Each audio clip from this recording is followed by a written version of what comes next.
இலங்கை சிறையில் உள்ள மீனவர்களை விடுவிக்க வலியுறுத்தி ராமேஸ்வரம் மீனவர்கள் அறிவித்த ரயில் மறியல் போராட்டம் ஆர்ப்பாட்டமாக மாற்றப்பட்டது.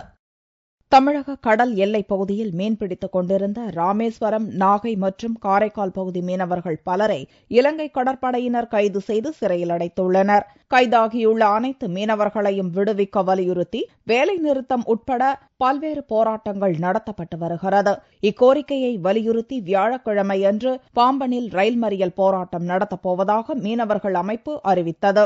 இந்நிலையில் மாவட்ட எஸ்பி மயில்வாகனன் மீனவ சங்க பிரதிநிதிகளுடன் பேச்சுவார்த்தை நடத்தினார். மாவட்டத்தில் அக்டோபர் 31ஆம் தேதி வரை 144 தடை உத்தரவு அமலில் உள்ளதை சுட்டிக்காட்டி ரயில் மறியல் போராட்டத்தை கைவிட வலியுறுத்தினார். இதைத் தொடர்ந்து மீனவ அமைப்பினர் வியாழக்கிழமையன்று நடத்த இருந்த ரயில் மறியலை வாபஸ் பெற்று அதனை கண்டன ஆர்ப்பாட்டமாக மாற்றியுள்ளனர். தமிழக மீனவர்களை 146 மீனவர்களை இலங்கை கடற்படை கைது செய்து சிறையில் அடைச்சிருக்காங்க.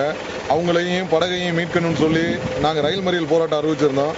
இதில் 144 தடை உத்தரவு போட்டிருக்கிறதுனால நீங்கள் ரயில் மறியல் போராட்டம்னு சொல்லி மாவட்ட நிர்வாகம் கேட்டுக்கினதுக்கு இணங்க நாங்கள் அந்த ரயில் மறியல் போராட்டத்தை தள்ளி வச்சுட்டு அதை ஆர்ப்பாட்டம் பண்ணலாம்னு முடிவு பண்ணியிருக்கிறோம். கடந்த 12 நாட்களுக்கும் மேலாக தொடர் வேலை நிறுத்தத்தில் மீனவர்கள் ஈடுபட்டு வருவதால் அவர்களுடைய வாழ்வாதாரம் பெரிதும் பாதிக்கப்பட்டுள்ளது. மேலும் பல கோடி ரூபாய் வர்த்தக இழப்பும் ஏற்பட்டுள்ளது.